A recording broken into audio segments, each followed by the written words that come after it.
자, 지금 이렇게 앞자리 잡으신 분들, 앞자리 순서대로 앉으시고요. 그쪽 줄 좀 서서히 새치기 하지 마시고, 앞자리 순서대로 선착순으로 앉아주시면 돼요. 감사합니다. 맨 앞자리 잡으신 분이 있네요, 보니까. 야생 후리제아님, 우왕 앞자리 맡았땅. 제 맨 앞자리. 요거 이제 콘서트로 가면 요즘에 그런 자리들 콘서트의 비용이 한 30만 원 됩니다. 맨 앞자리. 여러분들 30만 원짜리 자리에 앉으신 거예요. 자, 방송 시작하기 전에 의원님 오시기 전에 사진 몇 개만 보고 갈게요. 어쨌건 이종원 PD 등 엄청 고생했다는 말씀드리고 경선 할 때 보면은 그 사진 우리 PD가 현장에서 찍었던 사진입니다. 맞아요. 이게 지금 여기가 경기도. 경기도. 여기 가 쓰고 나타나시는 분들이 계시네. 저기 안동 분들이에요. 이재명 지사 응원하려고. 거기 동양 사람들 안동 양반 분들이 올라오셨어요. 그래서 그때 가 쓰고 기억나네요. 그리고 정청래 의원. 야, 누가 봐도 정청래 의원으로 보이는 사람. 마스크 써도 알아볼 수 있는 사람. 보니까 We Want Chu라고 돼 있네요.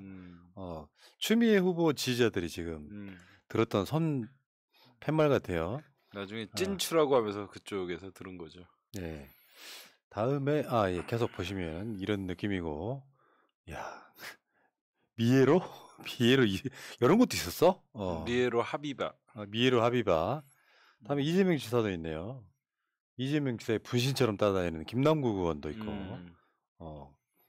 그 다음에 이건 저희가 부스 챙겨놓고 포스가 있단 말이야. 뭐가 있어요? 왜 그 검찰개혁 집회할 때 이종원 옆에 가기도 힘들었었어. 뭘요? 잔뜩 그 포스를 머금고 있어가지고 내가 잘못 건드리면 이게 약간 내 손이 될까봐 그냥 그 자리 그대로 내버려 뒀던 거지.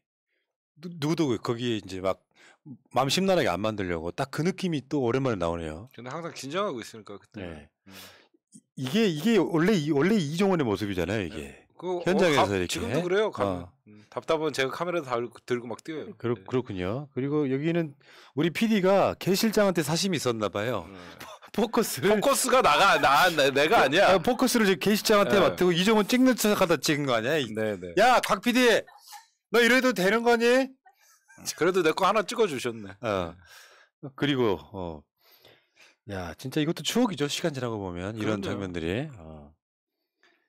이건 이은영 소장님이랑 그때 좀 전에 출연했습니다. 이은영 소장. 이은영 소장은 이종원 PD가 새날에 연결해줬어요. 아니 되게 영혼이 맑으신 분이 훌륭하신 분이기 때문에 새날에 꼭 출연시켜달라. 그래서 제가 이종원 믿고.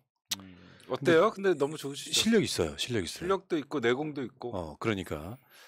자, 그 다음에는 보니까 홍강철 씨도 오셨네요. 네, 백은종 선생님. 네. 홍강철 님도 오셨고, 이분은 이제 탈북하셨던 우리 방송 출연자셨던 분이고, 다음에 우리 초심님. 초심님이랑 에피소드 하나 말씀드릴게요. 네. 초심님은 항상 저희 가면 일찍 오셔갖고 그 인터뷰를 막 하잖아요. 그럼 저한테도 막 갖다 들이대세요. 근데 웃긴 게 질문을 하면서요, 저를 혼내요. 아니 이낙연은 이러면 안 되잖아요. 그러니까 저한테 질문하셨잖아요. 질문하셨는데 질문은 안 하시고 계속 이낙연이 이렇게 막 설명하시고 나중에 어떻게 생각해? 반사. 나를 계속 듣고 있어요. 우리 초심님. 그 어떻게 생각해 그러면? 반대로 이야기할 수 있나?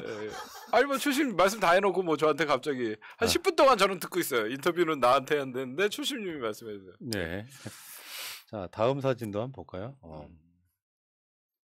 뭐 이건 뭐 우리 곽 PD가 지금 이종원 뭐 사생팬이야 뭐야? 이거 계속 찍고 있잖아. 제가 오늘 출연한다니까 그 사진만 좀 드린 거죠. 그런 거죠. 이걸 내가 거르는 건 내가 했으니까. 이거는 어디지? 사람이 이거는 서울 경기는 아니고 저쪽 같아 부산. 네. 이거 부산이었네요. 예. 그리고 마지막 사진은요. 우리 이은영 소장? 아니. 여기 지금 앞에 티셔츠를 입고 계시잖아요. 네네. 피스 공사이실이라고. 근데 문 대통령이 김정은 위원장 만났을 때 네네. 새날에서 판매했던 티셔츠인데 현장에 갔더니 모든 가족이 이 티셔츠를 입고 찍은 사진이라면서 우리 방송에서 한번 보여달라 그러셨던 모양이에요. 저분 성함은 잘 모르겠는데 어쨌든 감사합니다. 네. 이은영 소장 같아 근데 생긴 게 여자분이. 아니에요. 자세히 보면 아니야. 제가 2주에 한 번 여기 출연하는데 왜 이렇게 2주가 빨리 지나가요?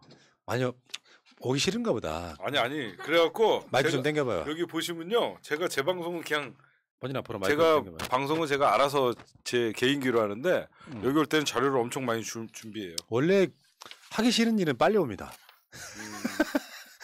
하기 싫다기보다 너무 뭐라 그러나 요즘 시간이 너무 빨리 가는 것 같아요. 막 정신없이 지내니까. 이제 그건 이종훈 PD가 나이가 먹었다는 징조죠. 형님 왜 그러세요? 나이를 먹으면은 네. 아니 그러니까 나도 마찬가지지만 나는 일주일이 너무 빨리 가는 게 자고 일어나면 월요일이고 자고 일어나면 금요일이야. 맞아. 그런 식으로 빨리 간다. 그리고 얼마나 정치인들- 좋아? 그럼 맨날 주말은 없는 거예요? 아니 뭐 나는 주말은 어떻게든지 좀 쉬려고 노력을 하는데 내가 우리 푸른 나무님 보시면요, 여러분들 일중독이에요. 일중독자예요, 일중독자. 뭐 그런 건 아닌 것 같은데. 행복해 보이지가 않아. 자 그리고 우리 정청래 의원 오고 계십니다. 이 시대에 참 정확인. 부정확했잖아. 3차는 슈퍼 3차 슈퍼이크. 그거는 우리가 사실 할 말은 많지만 그거 아끼고. 저번에 그 지난 방송이 사실은 대박 났어. 그래요? 그 에피소드도 많이 있었고. 뭐 여기는 재방송도 20만 30만 나오던데? 아 그러니까 이게 어떻게 된 거냐면은 예. 그 당시 본방이 28만 회, 재방이 20만 회 이렇게. 아 그랬어요? 재방송을 해도 그렇게 많이 봐요?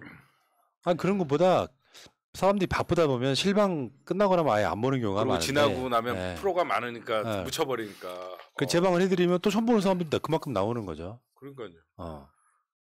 정청래 의원은 지금 뭐 본인이 출연한 방송 조회수 열심히 찾고 계시는 분이기 때문에 제가 깊은 소식을. 그래도 이거 재방이 일요일 날 나갔나요? 아마? 어쩐지 제가 일요일 저녁에 넌 왜 거기 나가서 지랄이냐 문자가 한 3개 오더라. 안티들이 나는 왜 갑자기 이 도라이들이 갑자기 일요일 날 잘못 먹었나 했더니 일요일 날 저녁 때 재방이 나갔었구나. 알겠습니다. 앞에다 재방송이라고 써놔도 예. 꼭 그렇게 말씀하시는 분들이 있습니다. 예.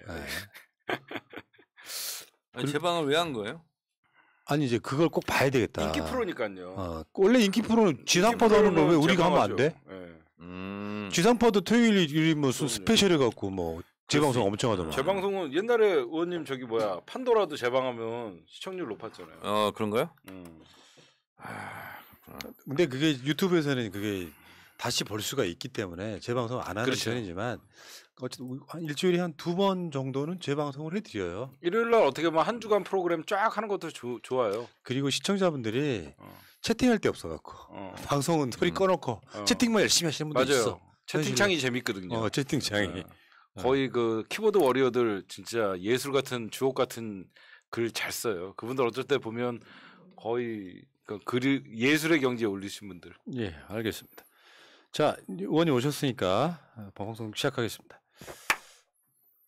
왜 안 해? 더 세게 해줘. 알았어. 내가 할게. 내가 한번 해볼까? 네. 해봐요. 형이 방송 해보겠습니다. 그러면 내가 우리 의원님 혀에 힘이 없어. 소리가 왜 그래요? 그 소리가 안 나? 어떻게 하는 거야? 사람들이 키스할 힘도 없구나. 오. 자, 대한민국에서 가장 인기 있는 대선 레이스 분석 방송 연속 집권만이 국민을 살릴 수 있다는 목표하에 오늘도 달려보겠습니다. 정청래의 대선 이야기 9회 방송 시작합니다. 지금 제 앞에 두 분 나와 계십니다. 지금 경선 내내 생중계하고 뭐 뛰느라고 열심히 고생하신 시사타파의 이종훈 PD 먼저 소개해드리겠습니다. 네, 안녕하세요. 시사타파 이종훈 PD입니다. 좀 허무하죠? 경선이 다 끝났어. 마음이 좀 허하지 않아요? 전혀 그런 거 없고요. 원래 예선전 끝나면 이제 또 더 큰 싸움을 준비해야 돼서 또 이제 좀 정비 기간이라고 생각해요. 저희가 야. 대선 한두 번 치러보는 것도 아니라서. 이종훈 멋지다고 느끼는 게 저는 심정적으로 아직 그런 마음이 안 들던데 우리 방송한 현 시점 시사타파 TV 유튜브 커뮤니티에 이재명 지사 뭐 이낙연 후보 등 고맙다고 글을 올렸더라고. 네. 야, 이 사람은 성인일세. 실제로는 그렇게 안 보이거든. 근데 성인이야 보면. 자, 그리고 그 지난 방송에서 지금 코가 석자가 나왔다가 그 마음의 회복이 됐는지 모르겠는데요. 지금 회복되시는 예, 분이에요. 마포 의뢰 정청래 의원 나오셨습니다. 네, 여러분 안녕하십니까. 방금 물 먹은 정청래입니다. 아까 좀 전에 오시기 전에 네. 그 경선 현장에 나타나신 그 사진을 몇 장 보여드렸거든요. 아, 네네. 정청래라고 하는 정치인의 시그니처가 보이는. 그리고 그 지난 방송에서 많은 사람들이 마음으로 정청래 응원한다. 네. 이런 댓글이 엄청 달렸습니다. 네. 근데 몸으로 응원하시더라고. 어떻게? 경기도 현장하고 서울 갔었어요. 근데 이종훈 PD 봤잖아. 거기서 열광하는 나도 대선 후보 대중들. 갑자기 나와갖고 한 바퀴 도는 줄 알았어요. 그런 거지 뭐. 이재명 왔나 이렇게 봤더니 아이, 그러니까 정청래. 뭐 이제 뭐 추미애 조국 정청래 이분들이 혹시나 경선을 하게 되면 굉장히 재밌을 것 같습니다. 네. 아니 부정은 안 해 아직까지. 저는 긍정적 사고를 하고 있기 예, 때문에 예. 부정적인 말을 안 합니다. 저는. 네, 알겠습니다. 자, 여러분들이 많이 기다리시는 코너죠. 청래 생각. 따란 청래 생각을 따로 하고 오지는 않았어요. 그냥 얘기하세요. 하실 수 있잖아요, 근데. 할수 있잖아요. 할수 있어요? 능력이 되잖아요. 시대에 참 네. 즉석인. 더불어민주당 집권 여당 180석 정당의 민주당의 대선 후보로 이재명 지사가 선출되었습니다. 네. 이재명 후보가 당선된 것이 시사하는 바가 매우 큽니다. 네. 이재명 지사의 선택은 실력이 평판을 이겼다. 그리고 변방의 장수가 여의도의 주류를 밀어내고 신주류를 형성하기 시작했다. 그리고 이재명 지사에 대한 이런 편견 이런 것이 드디어 공식적으로 부정당하고 민주당의 정정당당한 후보가 되었다라는 뜻입니다. 이재명 지사는 대통령 후보가 되었음에도 국회의원 경험이 없습니다. 그러니까요. 네. 그럼에도 불구하고 후보가 됐다는 것은 민주당의 주류 세력 교체가 이루어지고 있다. 큰 변화입니다. 기존의 방식 스카이 명문대 출신 뭐 무슨 운동권 법관 무슨 뭐 이런 출신 이런 것을 일거에 날려버린 매우 어떻게 보면 쾌거라고 볼 수가 있습니다. 앞으로 민주당의 과제가 더 많이 이제 남아있다. 개혁적인 대통령 후보가 뽑혔으니 이제 보조를 맞추려면 민주당이 좀 더 개혁적인 모습으로 변모해야 되는 그런 민주당 개혁의 과제가 또한 주어졌다. 이런 생각이 듭니다. 이재명 지사가 승부사다. 뭐 이런 얘기도 있고 생존 본능이 뛰어나다. 뭐 이런 얘기도 있는데 결국은 대중의 마음을 얻지 못하면 여기까지 못합니다. 그래서 역시 제가 첫 시간에 얘기했던 대통령이 되려면 5가지 조건을 갖추고 있어야 된다. 시대정신, 본인만의 스토리, 팬덤, 그리고 정책 업적, 그리고 라인업. 부족했던 점이 있다면 저는 라인업이라고 생각을 했는데 이제 민주당이 라인업이 됐다. 그래서 민주당과 함께 정권 재창출을 하는 이재명 후보의 또 다른 일취월장을 기대하면서 이제는 이낙연 후보도 오늘 깨끗하게 승복하고 정권 창출에 미랄이 되겠다고 했으니 이제 원팀 작업을 하루속히 시작해서 알겠습니다. 문재인 정부 성공과 정권 재창출로 함께 나가자. Go together. 예, 청래 생각이었습니다. 뭐 그 이야기 이따가 이제 하시면 좋을 것 같고, 뭐 오늘은 정원 생각도 한번 들어볼까요? 총평. 대선 경선. 민주당의 지지자분들이나 많은 사람들이 이제 새로운 좀 변화를 어떤 열망하는 선거였다고 생각해요. 기존에 있던 어떤 이낙연 후보나 이런 분들에 대해서는 어떤 나라가 그려져 있을까라는 사람들이 생각을 하면 별로 이렇게 그려지지가 않아요. 사람들이 많이 생각할 때. 근데 이재명이라는 후보는 합니다. 뭔가 행정가로서 어떤 진짜 해결할 수 있는 그런 역량을 보여줬기 때문에 민주당의 선택은 변화와 새로운 어떤 미래에 대해서 이재명에게 투표했다 이렇게 생각합니다. 알겠습니다. 자, 이제 본격적인 이야기 시작해 보겠습니다. 자, 일단 이재명 지사는 왜 승리했다고 생각하세요? 요거를 좀 정밀 분석을 한번 해드려야죠. 그래야 뭐 다음에 대선 출마하시는 분도 참고를 하겠지. 이재명 지사의 승리 요인. 네? 먼저 가위바위보 얘기해요? 하세요. 네. 먼저 얘기해요? 네. 이 시대의 참 분석인. 민심이 천심이라고 그러죠. 민주당 후보에 대한 민심은 이재명에게 있었다. 그랬으니까 됐겠죠. 그렇다면 이재명 후보를 뽑은 민심은 무엇일까? 저는 첫째도 개혁이고 둘째도 개혁이다. 네. 이런 생각이 듭니다. 개혁은 자전거 페달과 같습니다. 자전거가 넘어지지 않으려면 계속 페달을 밟아야 되는 거죠. 그래서 일신 우일신하는 개혁. 나는 개혁을 여기까지 했으니까 이제 개혁 끝. 그러면 그게 바로 보수가 되는 거죠. 그래서 어제 진보가 오늘의 보수가 된다고 제가 얘기를 했듯이 개혁이라는 것은 한시도 멈출 수 없는 그런 거다. 그 개혁에 대한 지향성 이것을 이재명 지사가 선점했다. 이것이 가장 큰 것이고요. 두 번째는 이러저러한 여러 가지 논란이 있음에도 불구하고 그걸 다 잠재우고 후보가 됐다는 것은 제가 아까 모두 얘기했던 것처럼 실력이 평판을 이긴 거다. 이런 생각이 좀 들고요. 그리고 어쨌든 본인이 뭐 신천지 뭐 그 현장에 날아갔다든가 계곡을 정리했다든가 그래서 저한테 우리는 잘 모르지만 대중들의 언어가 굉장히 지혜가 있거든요. 압축적으로. 다른 거 뭐 필요 있어. 일 잘하면 되지. 요런 게 이재명 후보를 뽑는 요인이 아니었을까 그런 생각이 좀 들어요. 그리고 이재명 지사를 지지하는 지지자뿐만 아니라 어떤 특정인을 지지하는데 그 사람이 위기에 처했다 그러면 더 결집하는 현상이 있거든요. 그렇기 때문에 이재명 후보에 대해서 공격을 국민의힘이나 조중동에서 했을 때 오히려 지지율이 떨어지는 것이 아니라 더 강고하게 지지층이 결집하더라 이런 생각이 좀 들었습니다. 그래서 결국은 지금 제가 첫 번째 조건으로 시대 정신이 있어야 된다고 그러는데 그 시대 정신은 역시 개혁과 성과 이것이 아니었겠느냐.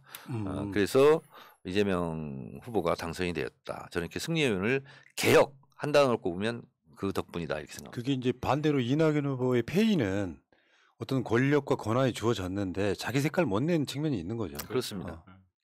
저는 일단 현실적으로 얘기하면 대진표가 좋았다. 대진표가? 예. 그러니까 이재명 후보님 같은 경우에는 우리가 늘 변방의 장수라고 얘기했잖아요. 근데 이재명 후보와 라이벌이 될 만한 또 셀럽들이 있었어요, 분명히. 근데 그분들이 대선에 출마를 안 하고 뭐 유시민이라든지 유시민이나 뭐 다른 뭐 중도에 좀 사고가 나갔고 뭐 하여튼 대선 출마를 못하게 되신 분들도 네. 많아요. 네. 그래서 일단 대진표도 좋았고요. 그다음에 가장 승리의 큰 요인은 여의도의 불신 정치. 180석을 줬어도 민주당이 해내지 못하는 이런 모습들이 어떻게 보면 여의도 정치인들 계속 국회 대통령 뽑아봤더니 별다른 변화도 없고 그리고 현 코로나 시대에 어떤 이재명 후보가 진짜 저는 운도 많이 타고났다고 생각하는 게 실력 있는 행정가 내 삶을 진짜로 바꿔줄 수 있는 이재명 지사님이 어떤 보편적 어떤 기본소득이나 아니면 경기도의 전폭적인 뭐 100% 지급한다든가 이런 행정가로서 실천력을 보여주다 보니까 많은 사람들이 지금은 좀 강한 리더십 전 세계가 코로나로 인해서 좀 어려운 시기이기 때문에 더 강한 이낙연 후보보다는 더 리더십이 강하고 실천력이 있는 이재명 후보를 선택하지 않았나 그렇게 생각합니다. 그 오늘에서야 민주당 홈페이지를 가면 이재명 지사의 얼굴이 이렇게 맨 화면에 이렇게 나옵니다. 이렇게 이제서야 이제 이재명 지사가 민주당의 그게 일명 당원 홈피. 네, 그러니까 더불어민주당 홈페이지에 이렇게 돼 있고요. 네. 이낙연 후보가 음성으로는 이야기하지 않았지만 이제 경선 승복 관련한 이 문구를 음성으로 안 남기셨기 때문에 제가 읽어드리겠습니다. 언론에서 이거 전부 다 말하지 않기 때문에 사랑하는 민주당에게 드리는 글. 대통령 후보 사퇴자 득표의 처리 문제는 과제를 남겼지만 그에 대한 당무위원회 결정은 존중합니다. 저는 대통령 후보 경선 결과를 수용합니다. 경선에서 승리하신 이재명 후보께 축하드립니다. 이 후보께서 당의 단합과 대선 승리를 위해 최선을 다해 주시리라 믿습니다. 함께 선의로 경쟁하신 추미애, 박용진, 김두관, 정세균, 이광재, 최문순, 양승조 동지께 감사의 마음을 전합니다. 저는 민주당의 승리를 위해 노력하겠습니다. 민주당이 직면한 이 어려움을 타개하고 국민의 신임을 얻어 정권을 재창출하기 위해 제가 할 수 있는 일이 무엇인지 숙고하고 작은 힘이나마 보태겠습니다. 부족한 저를 도와주시고 지지해 주신 모든 분께 눈물 나고 고맙고 미안합니다. 그 고마움과 미안함을 제가 사는 날까지 모두 갚아야 할 텐데 그럴 수 있을지 모르겠습니다. 여러분의 사랑을 제 삶이 다하도록 간직하겠습니다. 사랑하는 당원 동지 여러분, 경선에 참여해 주신 국민 여러분, 서로를 배려하고 존중해 주시기 바랍니다. 동지, 그 누구에 대해서도 모멸하거나 배척해서는 안 됩니다. 그래서는 승리할 수 없습니다. 그 점을 저는 몹시 걱정합니다. 우리가 단합할 때 국민은 우리를 더 안아주십니다. 지금은 민주당이 위기입니다. 위기 앞에 서로를 포용하고 그 힘으로 승리했던 것이 민주당의 자랑스러운 역사입니다. 그것이 평생을 이름 없는 지방당원으로 사셨던 제 아버지의 가르침이었습니다. 부디 저의 고심 어린 결정과 호소를 받아주시기를 간청드립니다. 여러분의 낙심이 희망으로 바뀔 수 있도록 저의 책무를 다하겠습니다. 민주당이 더 혁신하고 더 진화하며 국민과 국가에 무한 책임을 지는 더 유능한 정당으로 거듭나는 데 힘을 모으겠습니다. 강물은 바다를 포기하지 않습니다. 우리는 나라다운 나라를 포기하지 않습니다. 우리 함께 강물이 됩시다. 문재인 정부가 성공해야 됩니다. 반드시 4기 민주정부를 이룹시다. 기필코 대선에서 이깁시다. 여러분과 함께 강물처럼 끈기 있게 흘러 바다에 이르겠습니다. 뭐 이런 내용입니다. 이낙연 후보님이 이렇게 글을 써주셨잖아요. 여기에 대한 정청래 답장이 있습니다. 그리고 이건 답장이면서 우리 당원 지지자들께 드리는 저의 호소이기도 합니다. 이낙연 후보님 감사합니다. 고맙습니다. 이낙연 후보님 말씀처럼 강물은 바다를 포기하지 않습니다. 바다는 모든 강물을 다 받아 안습니다. 바다가 강물보다 더 넓고 깊기 때문입니다. 또한 바다는 비에 젖지 않습니다. 바다 같은 마음으로 온갖 고뇌를 받아들인 이낙연 후보님의 충정에 감사드립니다. 문재인 정부의 성공과 정권 재창출의 길에 대동단결의 깃발을 들고 앞장서 주실 것에 민주당원의 한 사람으로서 감사드립니다. 우리가 사는 오늘은 선배 열사들이 그토록 열망하는 미래입니다.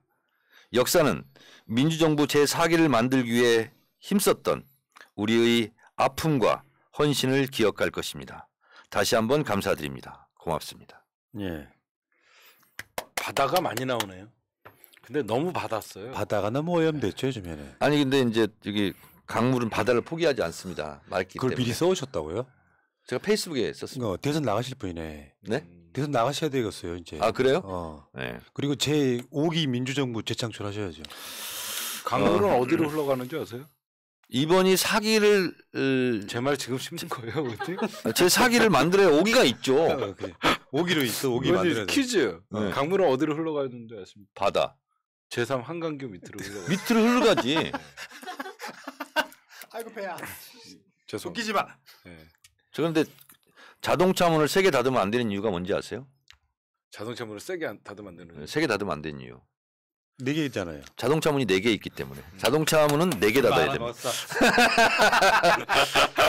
그러면 초등학교 6학년 학생들이 제일 가기 싫어하는 중학교가 어딘지 아세요? 6학년 애들이 가장 가기 싫어하는 중학교. 중학교. 무슨 중이에요? 로딩 중. 로딩 중. 오늘 1시간 내에 이 이야기 버퍼링 중. 이런 이야기 되게 재밌네. 짜증나지. 로딩 중. 아 그렇구나. 네. 네. 웃자고 잠깐 자, 여러분들에게 너무 심각한 어떤. 근데 내용들. 문제는 네. 지금이야 이제 뭐 경선 승복한다고는 하지만 그게 심리적으로 봉합되는데 시간이 좀 걸릴 거예요. 저는 예상을 했어요. 이런 말씀을 드려볼게요. 이럴 때는 역지사지하는 게 좀 필요할 것 네, 같습니다. 맞습니다. 네. 이재명 지지자들은 만약에 이재명 지사가 패했으면 어떤 심정이었을까? 그렇죠. 저도. 그러니까 제가 경선 현장에 가보니까 이재명 지지자들도 열렬히 지지하고 또 이낙연 후보를 지지하는 분들도 열렬히 지지하더라고요. 그건 같더라고요. 그리고 어떤 여성분이 와서 저한테 이런 말을 해요. 의원님 옛날에 너무 좋아했는데 너무 서운해요. 그러면서 막 울려고 그러는 거야.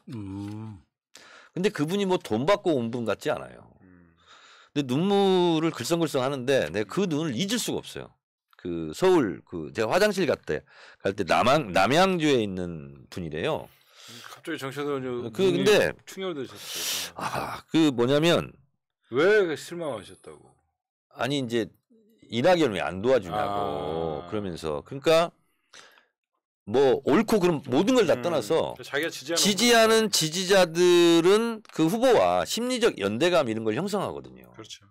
그래서 이거는 감정이고 그러기 때문에 쉽게 풀리지는 않아요. 그래서 시간이 좀 필요하긴 한데 저는 그분들의 그 눈망울 있잖아요. 그분들도 이재명 지사를 지지했던 분들과 똑같이 누구한테 뭐 돈 받거나 동원되거나 이런 분이 아니더라고. 그러니까 제가 더 마음에 탁 남더라고요. 네, 그래서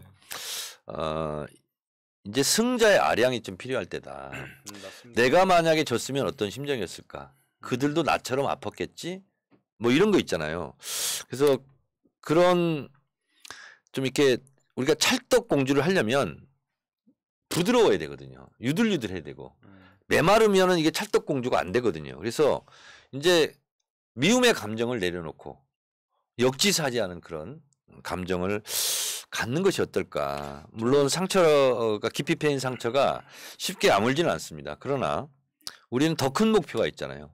경선 승리가 목표가 아니었잖아요. 다들 경선 때 지지했던 지지자들께서는.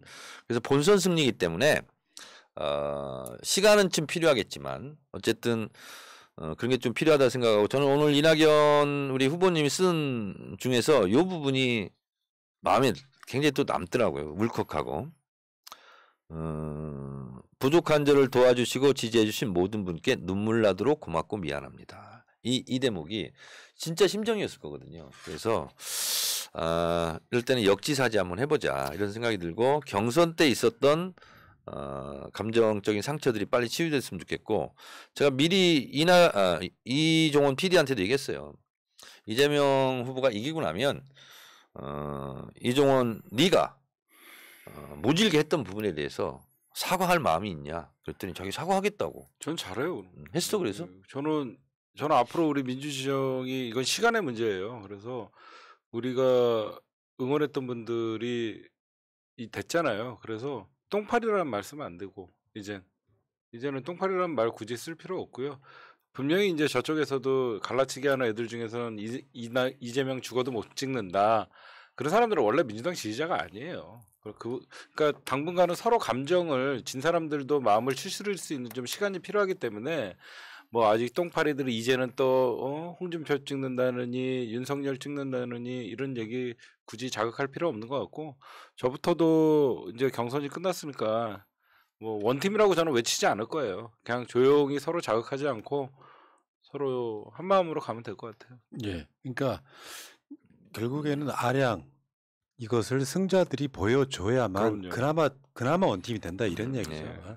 맞습니다. 그러니까 뭐 초등학생들처럼 우리가 이겼으니까 니들이 이제 한번 당해봐 이런 식으로 가면 결국 정권 재창출하기 힘들어진다. 여기까지도 같이 포함되어 있어야 될 것 같고요. 실제로 그렇더라고요. 그 주위에 많지는 않았지만 이낙연 후보를 지지하는 사람들은 이낙연의 장점만을 보고 그거 비교해 보니까 이낙연이 낫다고 생각하시는 그런 어르신들이 있어요. 그런 분들 입장에서는 그게 이해가 안 될 수 있다고 생각이 들고요. 그러니까 지금부터 이제 우리가 해야 될 일은 이재명의 장점을 계속해서 이야기를 해줘야 됩니다. 이제 우리 쪽 진영 안에는 경쟁자가 없는 거잖아요. 그 장점을 윤석열이나 홍준표에 대입시킬 수 있는 능력을 가져야 되겠다. 더 이상은 이제 이낙연 후보는 경쟁 상대가 아니다. 근데 좀 걱정되는 부분이 있어요. 끊임없이 저 이낙연 후보 지지자들을 자극해서 이재명이 정권 잡으면 문재인 칠 것이다 이런 말들이 이제 벌써부터 나오기 시작하거든요. 그래서 어떻게 보면 시간이 지나면 좀 아물 수 있는 사람들인데 분명히 계속 갈라치기를 시도할 거예요. 누군가는. 근데 그럴 때마다 저희가 문재인 대통령을 위해서 우리가 마지막으로 투표할 수 있는 거고 대통령 입으로만 지킨다는 게 아니라 정권 재창출해야지 지키는 거 아니냐라고 하면서 저희가 좀 더 큰 마음으로 같이 가야죠. 제가 이제 경선 끝나고 나서 이재명 지사 쪽에 이재명 지사에게도 들어갔어요. 이제 의뢰 관계 아니냐. 대선 승리할 때까지는. 그리고 아쉬운 사람은 이재명 후보 아니냐. 그렇죠. 그래서 같이 뛰었던 경쟁자들에게 정말 예우했으면 좋겠고 정말 잘해줬으면 좋겠고 또 이재명 지사의 본선 승리를 위하는 지지자들은 이제 넓은 품을 가져야 되거든요. 그럼요. 뾰족하면 표가 떨어져요. 그래서 좀 둥글둥글 넓게 이렇게 넓은 그릇이 빗물도 많이 받잖아요. 그래서 그런 마음을 좀 가졌으면 좋겠고 제가 알고 있기로는 이재명 후보는 정말 이낙연 후보를 잘 모실 생각을 하고 있고 그걸 너무나 당연하다고 생각하고 있고 다른 분들도 마찬가지고 그래서 이제는 이재명 지사, 이재명 후보 그리고 핵심으로 뛰었던 국회의원들 또 열렬 지지자분들이 좀 이제 넓은 마음으로 낮은 자세로 이렇게 가는 게 정말 필요하다. 그리고 그렇게 함에도 불구하고 니네 이겼으니까 순간 이제 뭐 표 들려고 쇼하는 거 아니야? 그런 말을 들을지라도 앞으로 본선까지는 그렇게 가는 게 꾸준히 좋겠다. 진정성을 보여주고 그렇습니다. 이종훈 PD나 저나 맨날 하는 이야기잖아요. 우리는 누구를 대선 후보를 뽑는 것보다 앞서서 문 대통령 지키는 그 저는, 방향으로 민주당 정권. 문 대통령을 지키는 방법이 뭐겠어요. 민주당 후보가 누구든 간에 그 사람이 대선 후보가 돼야만 대통령이 돼야만 문 대통령 지킬 수 있다. 그러면 문 대통령 중심으로 뭉칠 수밖에 없는 것이다. 이재명 싫어도 이재명 찍고 도와야 된다. 저는 우리 정청래 의원님 굉장히 중요하신 한 말이 그 의리돼야 된다. 그 말이 뭐냐면요. 저는 이재명 후보는 이미 그럴 자세가 돼 있으시더라고요. 있더라고요. 있는데 걱정이 하나 있는 게 뭐냐면 그 핵심 국회의원들 분들이나 이번 경선 과정에서 치열하게 어떻게 보면 개파의 싸움이었어요. 이낙연 계다 이재명 계의 싸움이었는데 저는 이재명 후보가 이번에 확실하게 이 원팀을 하려 그러면요. 이 개파 싸움이라는 건 결국은 딴 게 아니라 우리가 지면 다음에 우리는 죽는다. 이거 이명박이랑 박근혜 때 그 치열했던 경선 끝나자마자 바로 박근혜가 승복은 했지만 결국 그 다음 총선에서 이명박계 공천 학살당했거든요. 저는 이런 정치권이 본인들이 개파가 밀리면 다음에 우린 죽는다. 그런 생각을 할 수가 있기 때문에 저는 오히려 이재명 측근 핵심 국회의원님들이 오히려 이번 대선 본선 캠프를 꾸릴 때는 물러나 주시고 새로운 분들이 들어와 갖고 대선을 뛸 수 있는 우리가 경선 끌고 왔는데 뭐 이낙연 니네 진짜 우리가 그 마음에 안 들지만 거기 서른도 모셔오고 넌 진짜 그렇게 메모드급 경선 캠프가 꾸려지고 이재명 후보 핵심 측근들이 물러나 주시는 모습이 진짜 하나의 대선 캠프가 될 수 있을 거라고 생각해요. 그러니까 우리가 타산지석이라는 게 있지 않습니까? 이명박, 박근혜 둘이 정말 우리 이번에 경선과는 비교할 수 없을 정도로 서로 사생결단으로 싸웠어요. 예. 사실 그때 나왔던 말 때문에 둘 다 이제 감옥 가고 이제 이런 것에 그 출발이 그거였는데 1% 줬어요 박근혜. 근데 그 순간에 바로 승복했거든요. 바로 승부였어요. 거기까지 좋았던 거예요. 그렇죠. 근데 문제는 이명박 쪽에서 친박 학살 공천을 한 거예요. 그렇죠. 이명박이 친박 그러면서 돌아올 수 없는 강을 건넌 거예요. 보복 정치가 시작. 만약에 그때 아니 박근혜 1% 떨어진 게 얼마 억울해요. 근데도 화끈하게 이명박 지지선언을 현장에서 했잖아요. 근데 만약에 그때 공천을 그 편향적으로 하지 않고 불이익을 주지 않고 했으면 역사는 또 어떻게 달라졌을 수도 있어요. 그래서 칼자루 쥐었다고 칼 막 휘두르는 거 아니거든요. 언젠가 그 칼이 나한테 향할 수도 있거든요. 그래서 저는 이재명 후보를 핵심으로 도왔던 분들이 내가 이제 칼자루를 쥐었다 이 생각을 하는 순간 그렇죠. 제가 그 얘기한 거예요. 우리는 안 된다 이런 생각이 듭니다. 알겠습니다. 제가 참 얘기 잘했죠, 의원님. 가끔가다 쓸모 있는 말을 하더라고요. 그러니까. 이정훈이 옳았다. 이 선으로 후퇴하는 순간 오히려 우리가 진짜 서른 사람같이 안 봤거든요. 저는. 이정훈 한다면 오히려 한다. 서른이 만약에 중요한 이재명 대선 캠프에 들어와 갖고 저쪽에다가 이제 그 엄청난 화력을 발휘하면 또 우리 민주정에서는 서른 잘한다고 박수 쳐요. 야, 근데 우리 고등학교 그런 날이 왔으면 좋겠어요. 고등학교 교훈이 있어요. 예. 우리 고등학교 교훈처럼 하면 돼. 참되어라, 쓸모 있어라, 끝까지. 이게 우리 고등학교 교훈입니다. 알겠습니다. 그 이제 중요한 게요. 내가 오늘 또 어떤 걸 봤냐면은 이제 경기도 국감을 이재명 지사가 받고 사퇴하는 그 분위기예요 지금. 근데 이제 국감에다가 자료를 내라 이렇게 요구를 하잖아요. 근데 언론이 지금 이재명 지사한테는 가장 리스크가 언론의 태도라고 생각이 들거든요. 이재명이 국감 자료를 거부했다 이렇게 보도를 해요. 내용인 즉슨 이런 거야. 대장동 자료를 성남시가 갖고 있지 경기도가 갖고 있지는 않잖아요. 그렇죠. 근데 이재명 지사 쪽에다가 성남시의 자료인 대장동 자료를 내라. 당연히 그거 갈 수밖에 없지. 안 갖고 있는데. 첫 번째. 다음에 경기도지사 그 휴가 있잖아요. 휴가 내역을 내라. 그건 지방사무에서 국회가 못 건드린다면서요. 볼 필요도 없는 거고. 그렇게 해서 이러저러한 이유로 낼 수가 없거나 내지 않아야 되는 것들까지 다 요구하는 거예요. 근데 이재명 지사가 마치 뭐가 찔리는 것처럼 자료를 안 내고 있다라고 보도를 해버려요. 그러니까 국정감사를 받고 사퇴하겠다 하는 것은 매우 잘한 선택이에요. 만약에 국정감사를 받지 않고 예를 들면 오늘 사퇴를 했다. 그러면 뭔가 캥기는 게 있으니까 국정감사를 피했지 이렇게 공격해요. 자, 나는 캥기는 게 없어. 정정당당하게 정면 돌파할 거야. 국정감사를 하겠다고 한 사람한테 무슨 자료를 뭐 못 주고 이런 건 완전 지역 말달전인 거잖아요. 제가 행정안전위원회 할 때 이제 지방 지자체는 두 군데에서 국정감사를 합니다. 국토위하고요. 그다음에 행정안전위원회. 제가 행정안전위원회에서 감사를 나갑니다. 지방으로. 그럼 전북도, 전남도, 광주시는 다 하거든요. 근데 이제 가면 그 직원들이 공무원들이 앞에서 프랭카 들고 시위를 했었어요. 뭐라고 시위를 했냐? 아니 우리는 도의회, 시의회 이런 데서 다 지방 행정 사무감사를 하는데 국회의원들이 왜 와서 하냐? 그것도 좀 오바죠. 왜냐하면 국비가 들어가는 게 있을 거 아니에요. 그런 것은 국회의원들이 하는 거예요. 지방 사무는 그 지방 의회에서 하는 거예요. 그렇죠. 지방 그 도의회가 그렇죠. 있으니까요. 그렇죠? 그래서 성남시에 관련된 것은 성남시에 가서 달라고 해야죠. 경기도로 오지는 않아요, 그게. 그렇죠. 예, 그런 거고 이제 휴가 뭐 이런 거 뭐 내라 하는 건 뭐냐면 휴가 때 뭐 혹시 관용차 사용했는지 어땠는지 뭐 이런 거를 보려고 하는 것 같아요. 근데 그거는 그냥 내일 답변하면 되는 거예요. 그래서 저는 국정감사에서 제가 오늘 사사건건 나가서 권성동 의원하고 같이 토론했는데 이재명 지사한테 많이 말리고 당할 거다. 그래서 오히려 국정감사 불러냈던 것을 후회할 날이 있을 거다 이렇게 얘기했습니다. 예, 오히려 실제로 그럴 것 같은 생각이 들고 실제로는 언론이 하도 기울어져 가지고 이런 식의 좀 전에 제가 말씀드렸던 것 같은 것도 왜곡시켜 버리는데 대장동 건 말고도 본선 끝날 때까지 굉장히 많은 여러 가지 그 산 넘어야 할 산이 있을 거예요. 대략 한번 예측해 보신다면 예측대로는 안 가겠지만요. 그렇죠. 이제 이런 게 있을 수 있죠. 선대위를 구성하는데 삐걱거리고 뭐 이런 거 있을 수 있죠. 그리고 예를 들면 뭐 이건 순전히 이제 내피셜입니다. 추론인데 이재명 지사와 가까운 누가 또 돈을 받았더라. 뭐 이런 게 있을 수 있겠죠. 그렇죠? 근데 뭐 누가 부정비로 돈 받는데 뭐 지사나 시장한테 보고하고 받습니까?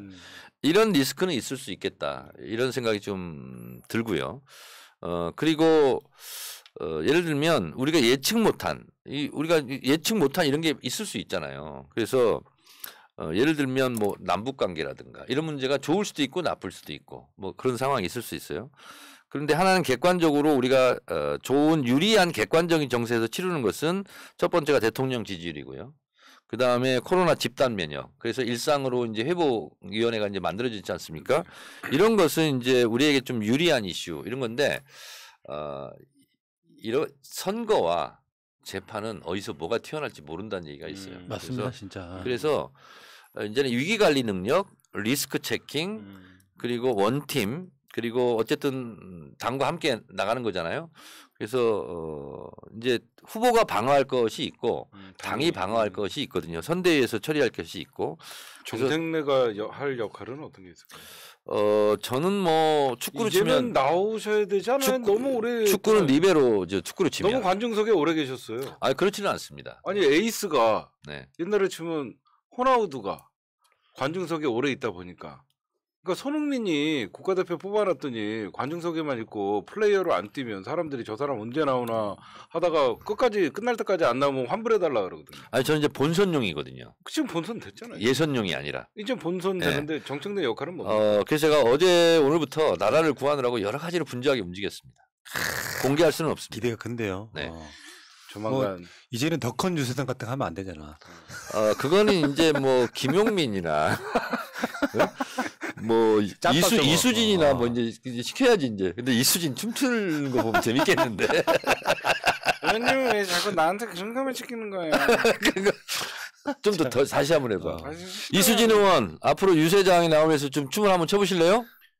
이수진 의원 계시면 내가 1번. 정청래 의원님한테 그런 거는 이랬습니다. 아 참 고마운 게 예. 제가 대신 감사 인사 말씀드려야 되겠네요. 지난주에 지지난주 이수진 의원 나왔었잖아요. 네. 그리고 이제 후원 좀 해달라고 우리가 부탁드렸잖아요. 예.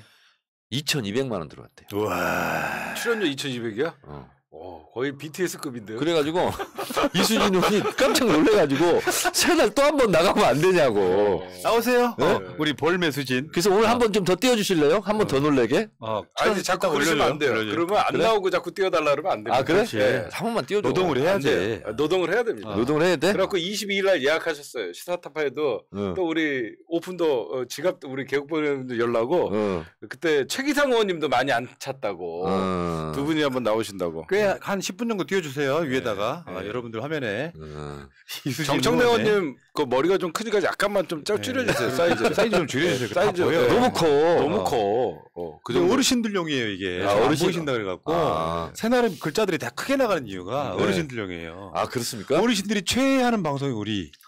아니 중년이 최애하는 방송이 시사타파 이래요. 근데 야 새벽에 방금- 2만 명씩 봐요. 안 주무세요. 방금 홍익표, 한준호, 신현영 의원하고 이렇게 식사하고 왔거든요. 그래서 아니, 나보고 빨리 가야 된다고 그래서 이제 맥주 한두 잔 먹다가 콜라를 먹었어요. 그래서 왜 그러냐고 나 새날 지금 생방송 나가야 된다 그랬더니 한준호 의원이 갑자기 눈을 쳐다보면서 의원님 저예요. 제 아내가 새날 고액 후원자입니다. 한준호 의원이 그러면서 의원님 한준호 개국번호 저기 회비 안 내는구나. 그래가지고 오늘 나가시면 무슨 얘기 하실 거예요? 그래서 오늘은 이제 우리 찰떡궁합 원팀 이런 거 하려고 나간다 그랬더니 제발 좀 그렇게 해서 그럼요. 지지자들이 좀 합심 단계에서 뛸 수 있도록 그렇게 말해주세요 그러더라고요. 그리고 제가 알고 있는 그 사모님들 한준호 의원도 저번에 한번 나왔을 때 이야기를 해줬고요. 정청래 의원 사모님 성함이 어떻게 되세요? 김인홍 여사. 김인홍 여사님도 우리 본인이 직접 나한테 전화로 푸나님 팬이에요 하셨고요. 제 팬이기도 해요. 아주 오래된 팬 중에 김혜경 여사도 있습니다. 그게 이제 그 옛날 연조가 있잖아요. 김혜경 근데 여사 이제 보고 계시면 일반. 이종원 옆에 놓고 내가 푸나님을 그 밟으면서 칭찬한다면 이종원은 가끔 욕도 한대. 욕 재밌게 근데 푸나님은 욕을 잘 안 한다네. 아니에요. 욕 많이 해요 요즘에. 근데 욕을 하는데 욕을 안 들리나 봐. 제가 하는 것도 욕으로 안 들린대요. 어? 제가 하는 것도 욕으로 안 들려. 그래가지고 푸나님은 별이 빛나는 밤의 MC처럼 목소리가 목소리가 소프트하고 듣기가 편하대. 요즘 목소리가 잘 안 나와. 이종원과 다르대. 왜 그렇게 이종원은 하세요? 나는 밤에 이제 다음 방송 준비하면서 네. 항상 이종원 밤 방송 틀어놓고 있거든요. 재밌지 너무 재밌어가지고. 아니 나는 이재명이라네. 이종원 혼자 뭐 이렇게 뭐 싸브랑 하잖아. 근데 나는 듣다가 내가 그걸 못 참아요. 그리고 전화를 해. 그리고 뭔가 핵심이 없잖아. 그러면 바로 여기 그게 아니라 그래서 하면 근데 정청래 의원님이 새벽 1시 12시 넘어서 전화를 해도요. 그 시간에 만약에 12,000명이 보잖아요. 한 20분 사이에 5,000명이 늘어요. 그래요? 네. 제가 그걸 보면서 뭐 느끼냐면 그치 뭐. 시청자들이 그 시간에도 많이 왔다 갔다 하는 거예요. 방송을. 어. 뭐 하나 느는 게 웃기잖아요. 그러니까 대한민국에서 가장 인기 있는 대선 레이스 분석 방송이 이 방송이잖아. 근데 이종원 PD는 내가 이제 자주 듣다 보니까 버릇이 있더라고. 못 말았다가 그래 이 도라이들아. 도라이들아. 자, 이 부분 마무리 짓고 갑시다. 모두가 시청자는 아니에요. 개청자도 있어요. 아무튼 이재명 지사가 지난 대선과 이렇게 비교를 해보면 나 저거 마무리해야죠. 넘어야 할 산. 어. 네, 준비했어요. 네. 일단 원팀 구성 말씀하셨으니까 중도 확장에 있어서 이재명 하면 좀 개혁, 뭐 변화. 벌써부터 제가요 오늘 맘카페를 좀 몇 개를 봤더니 이재명 되면 부동산 가격 떨어진다 그러면서 벌써 작업 들어왔더라고요. 언제는 올라간다고 띠랄, 이제는 떨어진다고 띠랄. 아, 그래갖고 벌써부터 작업들이 싹 들어요. 이렇게 해도 돼. 뭘 그 이재명 지난 되면 부동산 가격. 그래서 저희가 이 중도 확장이 뭐냐면 이재명 하면 변화 개혁 좀 센 이미지가 있는데 이거에 대해서 좀 안정감도 이재명에게는 이제 개혁이라는 거를 계속 강조할 필요는 없고 좀 안정감, 부드러움 그거를 예. 좀 겸비했으면 좋겠다. 수아님 제가 예. 즉석에서 예. 이재명 후보에 대한 수학 분석을 한번 예, 그렇죠. 예. 해보겠습니다. 네.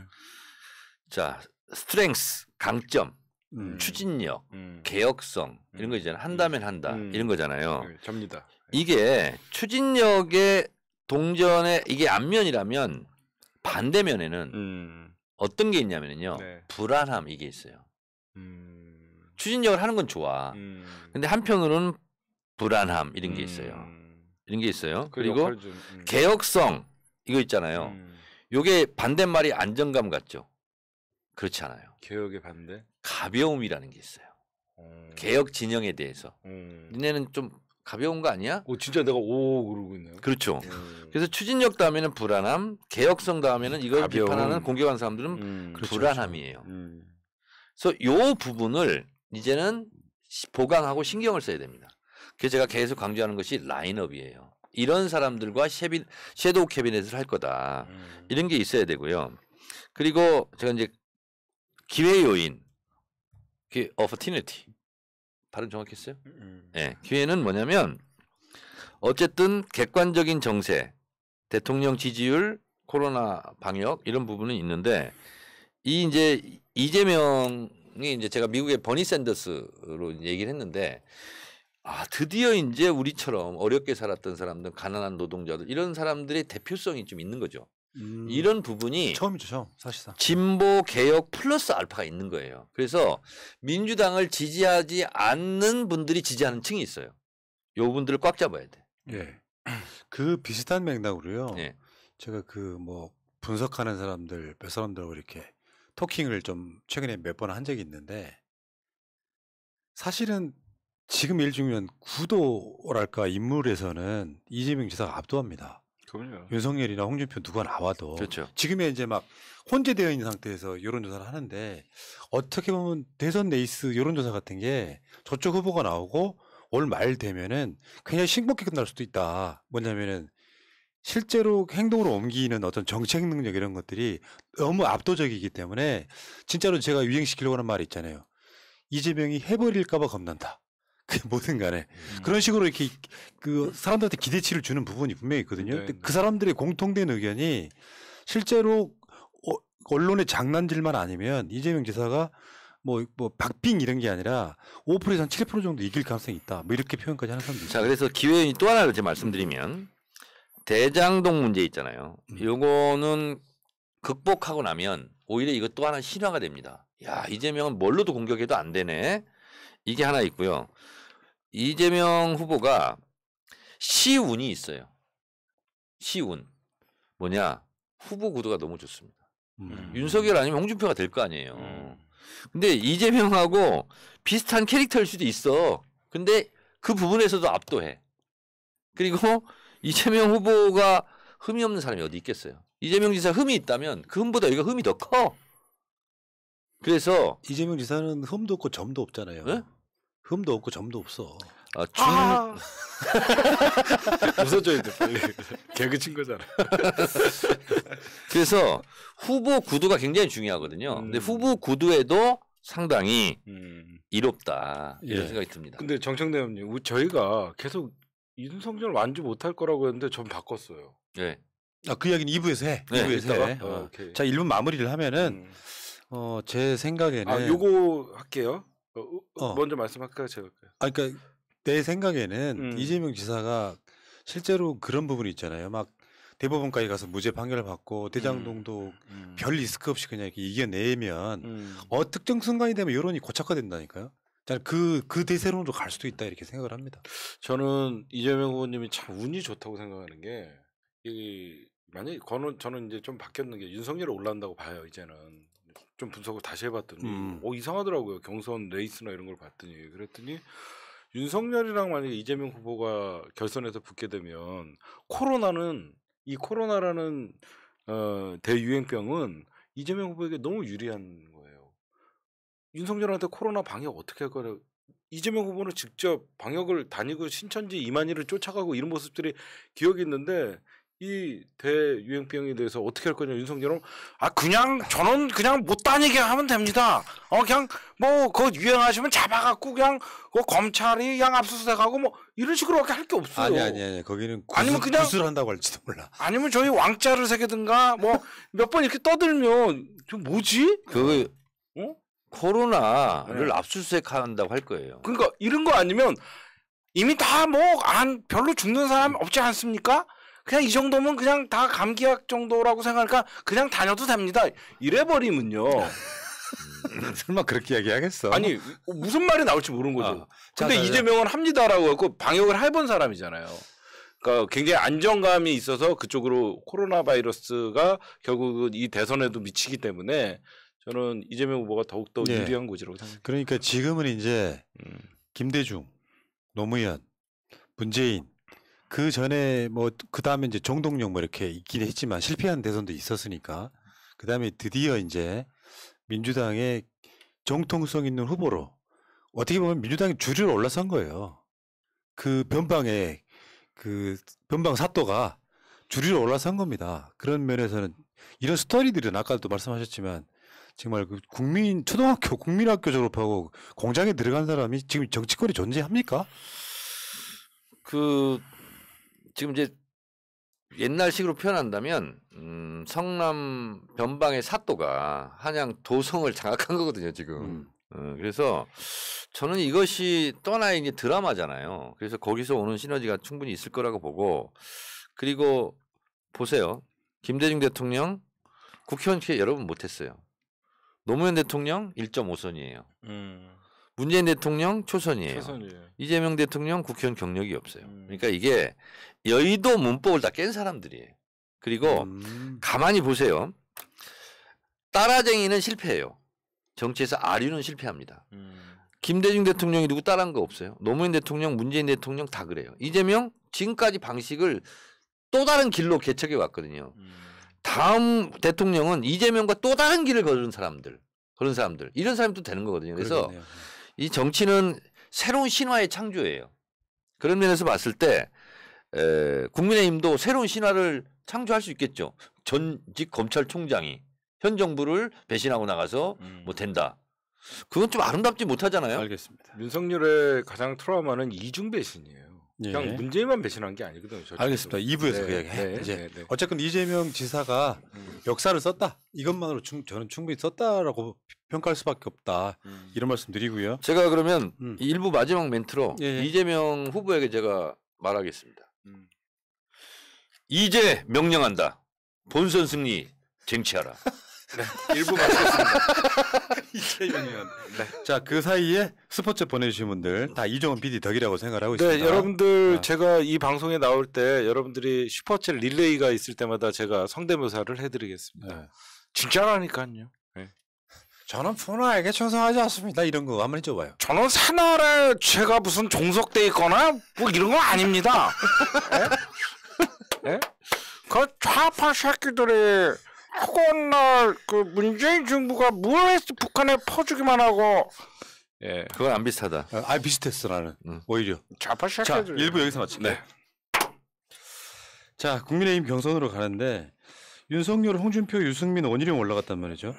근데 뭐 10몇 명에서 8명으로 줄이나 8명에서 4명으로 줄이나 그냥 하이라이트는 윤석열 중심으로 돌잖아요. 근데 거기에 진짜 나는 그쪽에서도 그나마 이렇게 쓸모가 있다고 생각했던 원희룡 같은 사람들 토론하는 거 보면 윤석열급이던데요. 제가 이렇게 일부러 한번 봤어요. 처음부터 네. 끝까지 봤는데 홍준표의 전투력이 많이 떨어졌다. 그리고 총기가 많이 떨어졌다.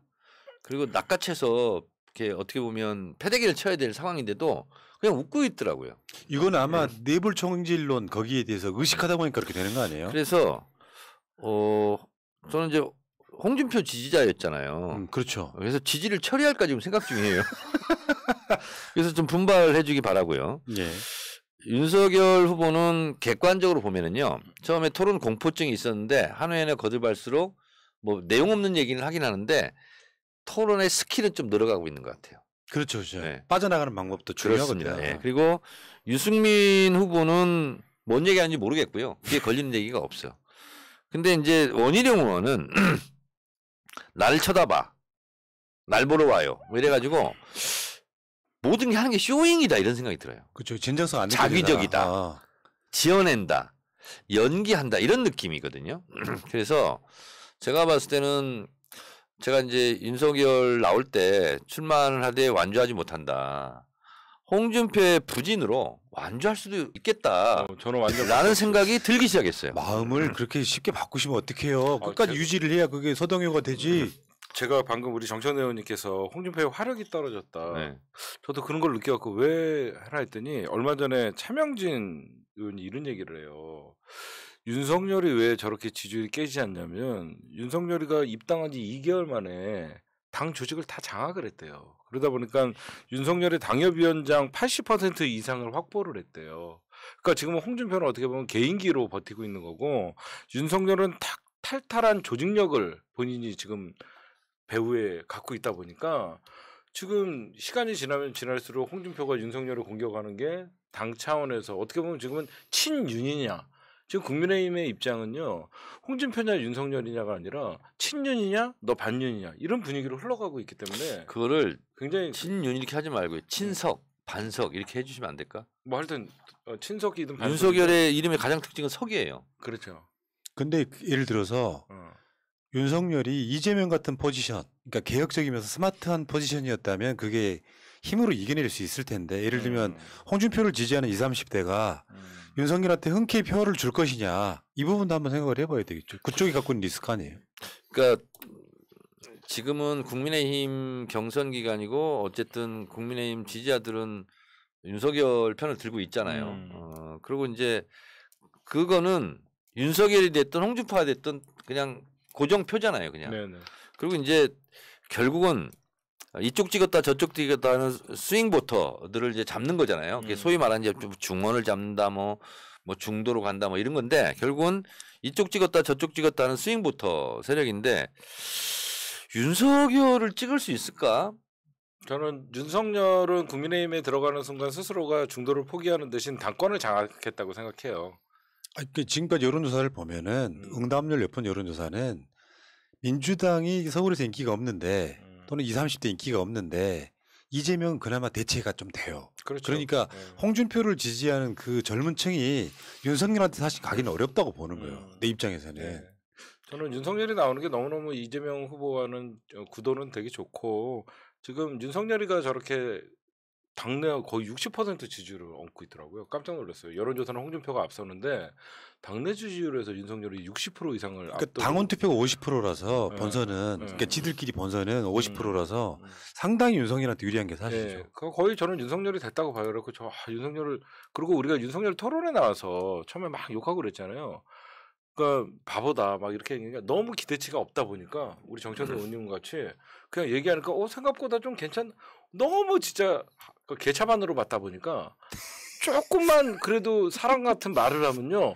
그 기대치가 낮으니까 오히려 얘가 우리가 언론에서 너무 기대치가 낮아서 주목도가 높았던 아니, 거야. 근데 그런 측면도 있고 예를 들면은 대장동을 바라보는 사람들이 이재명 지사가 당군율의 최대 환수를 했다고 생각하는 사람도 있지만 비리가 있을 거라고 생각하는 사람도 있잖아요. 윤석열 자체가 지금 어떤 정책으로도 주목을 못 받고 있고 오늘 또 기사를 보면 여전한 짝벌 이런 것들이 화제거든요. 무속 왕자 이런 것들이 화제고 네. 결정적으로 투표장에 갔을 때 캐스팅 보트들이 윤석열 찍기는 진짜 어려운 구도까지 이미 와버렸어요. 그렇죠. 근데 두 분이 지금 그 스탠스를 지금 바꾸면 안 됩니다. 윤석열이 어찌 됐건 간에 갈 때까지 윤석열 후보 안 된다는 이야기를 계속 하셔야 돼. 아 그렇습니까? 계속 하셔야 있는 게 난 역사의 순리라고 생각해요. 역사가 뭐 이거 맞추는 점쟁이가 아니잖아요, 우리는. 아니 나는 데뷔를 해야지 진짜 올라올 사람이랑 싸울 준비를 해야지 무슨 역사의 순리예요. 누구 성대모사예요, 근데 그거? 제가 가끔 일명 몸파리들 나올 때 나가 이샹 할 때 할 전초 자기 성대모사야? 멘트예요. 자, 이재명 후보의 또 예상치 않은 또 강점. 이명박 박근혜가 둘이 경선하다가 이명박이 됐잖아요. 네. 그리고 박근혜가 됐을 때 그 안에서의 세력 교체인데 정권 교체 이런 이미지도 있었다는 거예요. 그렇죠. 그러니까 예를 들면 친노 친문 세력은 아니었잖아요. 이재명 지사가. 그렇죠. 그래서 여당 내부에서의 교체인데 문재인 대통령 싫어하는 사람도 있을 거 아니에요. 국민의힘 플러스 뭐 중도 이런 쪽에서. 예. 근데 이재명 찍는 데는 그런 분들이 거부감이 없을 수 있어요. 그래서 이게 이제 강점인데 윤석열 같은 경우는 확장성이 있을까? 왜냐하면 확장성이라는 것은 정체성과 다른 거거든요. 그건 뭐냐면 후보 개인에 대한 매력이에요. 근데 윤석열 후보가 뭔 매력이 있지? 매력이 있다고 생각하는 사람들이 이미 지지하고 있어요. 왜냐하면 문재인 정부와 각을 세울 수 있는 야문 사람. 이 사람이 윤석열이었던 거예요. 그렇죠. 그래서 그쪽은 어차피 그 표는 다 가 있는 건데 확장성이 있을까? 윤석열에 대한 개인적인 매력이 뭐 있지? 쪽벌 저거 보면 아닌 것 같고 왕자 이거 보면 아닌 것 같고 그리고 부인 김건희 보면 더 아닌 것 같고 뭐 이런 게 있잖아요. 그래서 제가 봤을 때는 우리에게는 굉장히 유리한 후보다 이런 생각이 들고 홍준표가 나오면 땡큐고 윤석열이 나오면 땡땡큐라고 제가 얘기를 했는데 그래서 후보 구도는 좋다 저는 이렇게 봅니다. 맞습니다. 그러니까 이게 약간 역사 큰 흐름으로 보면은 그냥 보이는 게 하나 있어요. 윤석열이 지지율을 계속 잡아먹으면서 국민의힘의 후보가 못 올라오게 막고 있었잖아요. 딱 누르고 있었다고. 근데 윤석열이 이제 제가 봤을 때는 장모가 법정 구속됐을 때가 저는 윤석열이 흔들리기 시작하는 시작점이라고 보거든요. 근데 그 상황에서 윤석열을 대체할 만한 사람이 결국 홍준표밖에 없었던 거예요. 만약에 지금은 지지율이 더 갖고 가잖아요. 그렇죠. 유승민을 지지해도 홍준표가 더 지지율이 높으면 윤석열 싫은 사람은 홍준표를 지지하는 이런 구도란 말이죠. 근데 장점을 보고 지지하는 게 아니라 윤석열이 이거 안 되겠는데 싶은 사람들이 옮겨가려고 보니까 유승민의 지지율이 너무 작고 홍준표가 지지율이 높은데 홍준표는 윤석열하고 크게 다를 게 없는 그런 느낌이거든요. 여기 이제 전체적으로 봤을 때 이재명 지사에 비교했을 때 보면 저쪽 후보는 진짜로 아까 말씀하신 것처럼 누가 나와도 땡큐인 상황으로 가고 있더라. 그래서 차라리 가장 강한 후보는 오세훈일 수 있고 유승민일 수 있는데 저쪽은 그런 것 자체를 지금 끌고 가지 못하는 윤석열 효과가 아직까지 대선을 지배하고 있다. 그렇죠. 이렇게 보는 게 맞죠. 그렇죠. 그 사람들이 나올 수 없게 윤석열이 막고 있는 것도 있죠. 근데 윤석열이 지지율이 허상이라고 제가 몇 번 계속 얘기하는 게 윤석열의 현재 지지율은 문재인의 대항마예요. 근데 사실 이제 민주당의 대선 후보는 이재명이거든요. 그럼 게임 체인지가 이루어진 거면 나중에 우리가 지켜볼 때 이재명 대 윤석열을 봤을 때 많은 사람들이 어떻게 생각할 거냐. 그거는 또 표심이 달라지는 거라서 문재인 대통령의 지지율이 40%밖에 안 나오지만 지금 40% 정도 나오는데 그 반면에 윤석열의 어떤 그 대권 지지율이 압도적으로 그쪽 정당에서 1위가 나오는 현상이 벌어지는데 이재명 후보랑 비교했을 때는 또 많은 윤석열 지지표가 또 분산될 수밖에 없다 이렇게 보고 이재명 지사의 강점은 여의도 정치를 안 한 게 강점 같아요 요즘. 왜 그러냐면 여의도 정치 민주당이 국회의원 배지를 다는 순간 굉장히 민주당이라는 인식이 강한데 이재명에게는 민주당이라는 뭐 국회의원 이런 게 없다 보니까 경기도지사 이재명이 강해요. 저는 그런 것도 강점이라고 생각합니다. 그러니까 참 저도 국회의원이지만 국회의원 경험이 없다는 게 강점이라는 것이 제가 국회의원으로서는 참 이렇게 약간 좀 모욕적이에요. 아 근데 지금 보니까 국회의원이 네? 아닌 게 강점이에요. 국회의원 옆에 놓고 지금 할 소리는 아니지. 사과하십시오. 아니 이거 사과할 일은 아니잖아요. 그럼에도 불구하고 아니 의원님도 여의도의 정치를 누가 이겼다? 그거 여의도가 진 거잖아요. 그렇지. 네. 근데 저는 이제 이 대선이 계속될수록 네. 이재명에 대한 마타도 뭐 이런 것은 저쪽에서 네거티브는 당연히 하겠지만 네네. 우리 진영에서요 홍보할 짤 영상이나 네. 이런 게 너무 많아요 사실. 그리고 어쨌든 고생한 얘기, 뭐 소년 노동자, 오리엔트 시계 공장 이런 거 있잖아요. 그래서 감동 눈물 쭉 이렇게 올릴 수 있는 게 너무 진짜 많거든요. 스토리가 있어요. 스토리가 너무 많아요. 제가 그래서 감독적으로 잘 만들게요. 그래서 네. 대선 때 임박할수록 그러한 것들이 취향에 맞게 취사 선택될 수 있도록 그런 홍보거리가 너무 많다. 캠페인 할게 이런 생각이 듭니다. 예. 그 여러분들이 있잖아요.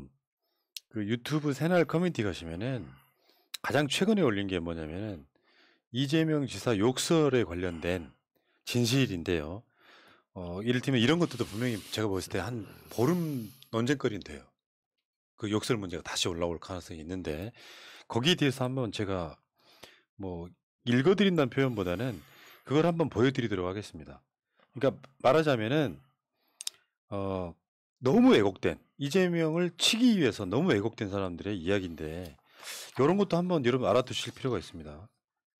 야, 너 XX를 칼로 찢어 죽인다. 이 진실이 뭐냐면 이재명이 형을 바꿔달라고 계속 얘기했지만 형수는 끊임없이 이재명 성질을 긁습니다. 할 수 없이 형수에게 물어봅니다. 형이 어머니에게 XX를 칼로 찢어 죽인다고 3번이나 말했을 때 너는 옆에 가만히 있었다면서 물어보니 형수가 이재명에게 그건 철학적인 표현인데 그걸 이해 못하는 철학적인 사상이 없는 땡땡 이게 뭐냐 잠깐만요. 땡땡 아빠하고는 말하고 쉽지 않아요. 그러니까 이재명 지사를 얘기한 거예요. 그러니까 성질을 긁으니까 이재명 지사가 야 그러면 너 친정 어머니한테 XX를 칼로 찢어 죽인다 하면 좋겠냐? 이게 사실 그러니까 원래 파일이라는 거예요. 근데 조작을 어떻게 했냐면은 형수가 14분 동안 계속 이재명 성질 긁는 내용은 별로 안 나오고 쌍욕이 철학적 표현이란 말도 빼고 이게 전체 문장이 어떤 거냐면 야 그러면 너 친정 어머니한테 XX를 칼로 찢어 죽인다 하면 좋겠냐 이 부분을 그러면 친정 어머니한테 하면 좋겠냐를 삭제해버리고 야 너 XX를 칼로 찢어 죽인다 이 부분만을 계속 반복해서 지금 마치 그게 현실이었던 것처럼 조작해서 지금 나온단 말이죠. 이런 것들을 갖고 굉장히 많은 사람들이 화제가 되고 막 그럴 가능성이 되게 높아요. 저도 저 얘기 듣기 전에 저도 잘못 알고 있었나요? 저는 일부러 안 들었거든요 그걸. 저도 잘못 알고 있었는데 화제를 좀 바꾸시죠. 네. 아무튼 다시 국민의힘으로 돌아가면은 그러면 지금 뭐 홍준표의 지지자로서 홍준표가 윤석열을 이기는 방법은 없나요? 있죠. 홍준표 다 와야 되죠. 뭡니까? 아니 두드러 깨야죠 그냥 토론 때 본인의 방식대로. 근데 이제 그거를 잃어버렸어요. 너무 자주 웃더라고. 웃는다고 표가 붙는 게 아니거든. 그래서 요목조목 그 빈틈을 파고들어서 너클퍼터로 권투를 치면 탁탁 쳐야 되는데 그걸 못하고 그냥 마구잡이로 그냥 흔들고 있는 듯한 그런 느낌. 그래서 제가 봤을 때 홍준표 후보도 이제 나이가 많이 들었나 이런 생각. 뭐 대중들도 많이 그렇게 할 것 같아요. 그래서 좀 예리함이 사라졌어요. 제가 봤을 때. 제가 홍준표 이길 전략이 있어요. 유승민과 단일화만 하면 됩니다. 나중에 제가 보면 홍준표의 마지막 남은 카드는 유승민과의 단일화를 통해서 윤석열을 잡는 방법밖에 없어요. 근데 이제 윤석열이 되면 이제 딜레마가 뭐냐면 어쨌든 이명박 박근혜를 구속시켰다 이러면서 태극기 부대들. 그렇죠. 여기는 이제 절대 갈 수가 없거든요. 저쪽도 분열이 있어요. 그렇죠. 네. 그래서 이제 뭐 조원진 전 의원 같은 경우도 나온다고 그러고 그래 버리면 어떻게 보면 본진이 거기였잖아요, 사실은. 그래서 이런 부분이 이중 딜레마. 아까 뭐 이중 배신자. 제가 이중 배신자가 그거 위험한 거거든요. 네, 그래서 그런 부분이 약점인데 윤석열의 약점은 우리의 또 득점 포인트가 될 수도 있기 때문에 그래서 후보 고두가 나쁘지 않다 이런 생각이 듭니다. 윤석열 본선 올라오면요, 제가 치명타 30%는 줄 게 있어요. 예, 제가 늘 말씀드리지만 올라만 알아 기다리고 있다. 예, 준비는 돼 있다. 예, 공개는 못한다. 30%는 너무한 거 아니야? 30% 정도 갈 거예요. 혼자 대선 치르나? 아니 거의 치명타가 30% 정도 아마 엔진 끄고 선거운동 해야 될 거예요. 그런 거 있어요. 근데 지금 그러니까 저쪽이 정권을 못 가져가는 이유가 지금 구도상 나와 있는 거예요. 유승민은 지금 지지율 낮은 데다가 배신자 딜레마에 빠져 있어서 더 이상 못 올라갈 것 같고 그럼 대안 중에 두 사람이 누군가는 올라가는데 홍준표는 지금 제가 봤을 때는 내부 총질 거기에 조국 수홍 때 딱 멈칫했던 게 더 이상 올라가지 못하고 이루어지지 못하는 상황에서 여론조사마다 이제 뭐 민주당 지지층까지 포함했을 때 저쪽 적합도는 홍준표가 올라가지만 국민의힘 지지층만 넣고 봤을 때는 윤석열이 아직도 월등히 높은 상태. 윤석열은 지금 현재 공수처 뭐 이번에 국정감사에서도 계속 윤석열이 언급될 정도로 여러 가지 걸려 있는 건이 무지하게 많잖아요. 실제로 그렇게 되면 뭐 윤석열 자체가 미래 비전도 없고 논란이 많은데 범죄성들이 되게 강한 데다가 김건희 리스크, 최은순 리스크가 같이 작동을 하는 이런 상태란 말이에요. 이 선거를 어떻게 국민의힘이 이깁니까? 제가 봤을 때는. 그러면 홍준표 입장에서는 실제로 잠깐 반짝 한 20, 30대 인기를 얻는 뭐 홍카콜라 정도 느낌으로는 이야기했지만 역시 홍준표도 자기 자신이 갖고 있는 정책적인 어떤 자기 대표적인 브랜드도 없고 더군다나 가장 홍준표의 진짜 리스크는 지난 대선 때 만방으로 깨진 홍준표는 안 돼라고 하는 오히려 중장년층 이상의 홍준표에 대한 기대치가 없는 것이 훨씬 더 리스크일 수 있는 거거든요. 그러니까 홍준표는 아픈 부분이죠. 뭐 24%인가요? 몇 프로인가 이게 그것밖에 못 얻었잖아요. 그래서 네. 당선 가능성, 예를 들면 총선 때도 뭐 지지율 그다음 당선 가능성이 있잖아요. 홍준표는 당선 가능성이 없다고 보는 거예요. 지지율 여부와 상관없이. 네, 네. 근데 그건 뭐냐면 기대치가 이제 크지 않다라는 거죠. 근데 어쨌든 내 후보 중에서 윤석열이 지금 제일 떠 있는 건 사실이고, 그리고 어쨌든 문재인 정부를 견제한다, 반대한다, 여기에 아이콘을 다 먹고 있는 거잖아요. 그런 면에서 봤을 때 윤석열이 잘 버틴 거예요, 지금. 버텨온 거죠. 그리고 홍준표의 부진, 이 부분이 지금 윤석열을 살려주고 있다, 이런 생각이 드는데, 뭐 동어 반복인데 어쨌든 나쁘지 않으니까요.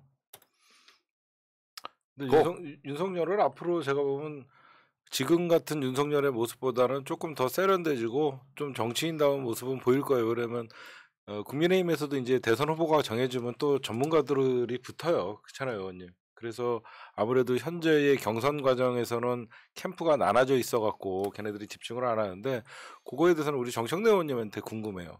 국민의힘도 사실 정권을 오랫동안 쥔 정당이라서 그쪽은 언론의 힘도 있고, 만약에 대선 후보가 되면 지금의 모습보다는 우리가 좀 또 더 버거운 윤석열이 될 수도 있지 않을까, 그런 생각도 해요. 저희가 경계심은 늦추지 않아야 된다고 생각합니다. 쉬운 선거는 없어요. 결국은 근데, 51대 49예요. 그래서 어쨌든 제가 지난번에도 말씀드린 것 같은데 대선 승리를 위해서는 어쨌든 이제 이재명 후보 같은 경우는 진보의 배낭을 메고 오른쪽으로도 행군하기 그렇죠. 바란다라는 거예요. 지금까지는 왼쪽 진보의 배낭을 메고 왼쪽으로 행군했었거든요.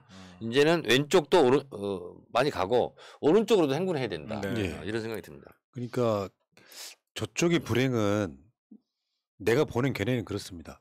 둘 중에 하나가 후보로 뽑혀 올라오잖아요. 그때부터 저는 지지율이 오히려 떨어질 거라고 봐요. 컨벤션 효과 잠깐 누리다가. 왜냐하면 기대치가 없거든.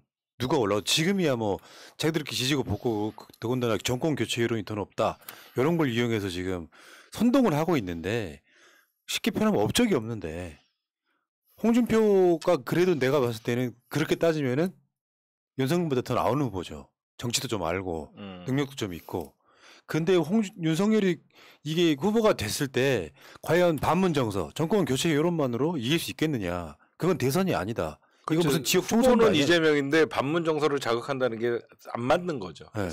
사실 그 어떻게 보면 이낙연 후보 측이 뭐 친문이라는 타이틀을 갖고 오히려 이재명을 탄압한 것 같은 느낌도 있었어요. 그럼 약간 편들게 되는 약간 요소도 작동을 하잖아요. 그러니까 저는 홍준표가 됐든 윤석열이 됐든 이재명 후보에게 굉장히 어떤 좋은 선거가 될 수밖에 없다는 게, 그 제가 제 방송에서 몇 번 얘기했는데, 이재명 후보가 만약에 대통령이 된다라고 생각을 하면 많은 사람들이, 제 주변에서도 그런 얘기를 하더라고요. 기대되는 정부, 기대되는 세상이 올 것 같다. 그러니까 사람들이 기대가 있는 거, 와, 과연 이재명이 대통령 되면 어떤 세상이 열릴 것이냐, 그런 기대를 하는 사람이 많은데, 저 국민의당 후보 윤석열에는 뻔한 세상이라는 거예요. 돌아가고 싶지 않은 그런 어떤 기대가 별로 없어요. 그냥 문재인이 싫어서 싫다고 쟤네한테 정권 줘봐야 뻔하지 뭐, 그냥 뭐 보수들 태극기 부대 이런 상상을 하고. 이제 우리가 공략 포인트가 이런 게 있습니다. 이재명이 되면 나의 삶은 어떻게 바뀌는 거지? 뭔가 희망적이고 그래서 기대가 있어요. 그런 것은 경기도지사, 성남지사 할 때의 업적이 있기 때문에 네. 업적에 대한 신뢰성이 있어요. 음. 부동산 정책은 이렇게 하겠다, 금융 정책은 이렇게 하겠다 네, 쭉 네, 나올 거 네. 아닙니까? 네, 네. 그럼 거기에 대해서 100% 다 믿지는 않겠지만 네. 이런 거 할 수 있겠어 이런 생각이 들어요. 음. 근데 윤석열이 공약 정책 공약을 하는 순간 네. 누가 써준 거야. 그렇죠, 그렇죠. 그렇게 되잖아요. 음. 네가 해봤어? 이해도 없어. 사람들 잡아만 보고 수사만 했잖아. 음. 근데 이게 왜냐면 윤석열이 공약을 내도 윤석열 거라고 생각하지 않아요. 그렇죠. 그래서 공약에 대한 신뢰성은 이재명 후보가 압도적으로 앞설 수밖에 없는 거죠. 안 믿어요. 네가 언제 이거 해봤어? 이거 알아? 청약통장도 안 만들어봤다며? 뭐 예를 들면 이런 거 있잖아요. 그래서 굉장히 이렇게 시니컬하게 사람들이 반응할 것 같아요. 그래서 결국 이제 우리 이재명 후보가 뭘 하겠다는 것을 정말 캠페인을 잘 해야 된다. 이런 생각이 들고 먹고 사는 문제가 중요하니까. 이번 선거는 코로나 상황에서 뭐 군중이 얼마나 모일지 모르겠지만 어쨌든 비대면 선거일 가능성이 높잖아요. 네. 옛날처럼 자유롭지 않고 그렇다면 새날 시사타파 같은 이런 진보 스피커 여기서 일사불란하게 2주의 키워드는 뭐다. 이렇게 해서 캠페인을 정말 잘하는 선거. 의원님이 바로바로 해. 네네. 주십시오. 네. 그런 선거가 될 것 같아요. 그리고 예전에는 카톡 선거였거든요. 근데 지금은 카톡 이제 한물 갔어. 지금은 이제 진보 스피커든 보수 스피커든 거기에 따라서 집결하고 거기서 모이고 또 정보도 공유되고 확산하고 이런 거거든요. 그래서 푸나님과 우리 이종원 PD가 굉장히 중요해졌어요. 옛날보다 더. 네. 그렇죠. 저는 언론 하라고 해도 안 합니다. 진영 방송하는 게 더 마음 편해요. 그러니까 기계적 균형 지키면서 이 균형 저 균형 맞추면 그것은 제가 봤을 때 국가 전체적으로는 좋을지 몰라도 우리 진영에 도움이 안 돼요. 우리가 무슨 공중파예요? 기계적 균형. 그러니까 그런 면에서는 이런 선거 운동이 가능한 시대가 됐다는 게 그걸 빨리 인식을 했어야 된다. 이낙연 후보도 그런 측면에서 좀 아쉬운 게 그런 거예요. 네. 이렇게 접촉면을 넓혀가면서 자기 장점을 이런 방송에서도 꾸준히 알렸어야 되는데 그러니까요. 그게 전혀 안 된 갑자기 상태로 느닷없이 블랙리스트라고 나를 올리고 나같이 중립을 강조한 사람이 이제 넓으면 아량으로. 갑자기 김종필이 나오세요. 깜짝 놀랐잖아요. 그러니까 요거는 뭐 비난한다기보다는 전략의 실패라고 전략의 좀 실패가 좀 보여져요. 있었어요. 네. 그리고 제가 오늘 국민의힘 그 토론 있던 거 아세요, 제주? 오늘 라이브로 하는데 잠깐 보고 왔어요. 윤석열 거를 잠깐 봤는데 깜짝 놀랐어요. 뭐라 그랬냐면요. 유승민 후보가 그 윤석열 후보님 제가 지난번에 시간이 없어서 못 물어봤는데 윤석열의 복지 정책은 뭐냐라고 했는데 제대로 대답을 안 했다. 그러니까 윤석열이 그 후보님 제가 지난번에는 질문을 잘 이해를 못했대요. 복지 정책에 뭐 복지 공약에 대해서 어떤 게 있고 막 그랬나 봐요. 결국은 윤석열의 대답이고요. 저는 아무나 마구 퍼주는 복지는 저는 안 된다고 생각합니다. 문재인 정부에서는 마구 뭐 퍼주는 이렇게 하니까 유승민이 복지 재원을 줄인다는 겁니까? 좀 줄겠죠. 제가 아무나 퍼주지는 않을 거고 이렇게 되더라고요. 저 깜짝 놀랐어요. 어떻게 대선 후보가 아무나 퍼주지 않으니까 좀 줄겠죠. 그러니까 어떻게 할 거냐 그러니까 좀 어려운 사람을 좀 더 주고 너무 웃긴 아니 그러니까 이게 대선 후보가 된다는 게 너무 잘 됐더라고요. 문재인 정부 들어서 복지 비중이 엄청 올랐어요. 그건 사실이고 네. 근데 OECD 비하면 반도 안 돼요. 실제로는 대한민국 전체를 보면 정권이 바뀌고 나서 복지 비중이 엄청 올라서 지금 연간 예산들을 보면 복지 분야에 관련된 예산이 해년보다 계속 늘어나고 있잖아요. 그럼에도 불구하고 OECD 반도 안 됩니다. 그러니까 윤석열의 대답이 대선 후보면 우리 사회에는 어떤 부분이 있고 이런 데는 돈이 많이 들어갈 수밖에 없고 국가가 이런 거는 끝까지 책임을 져야 돼.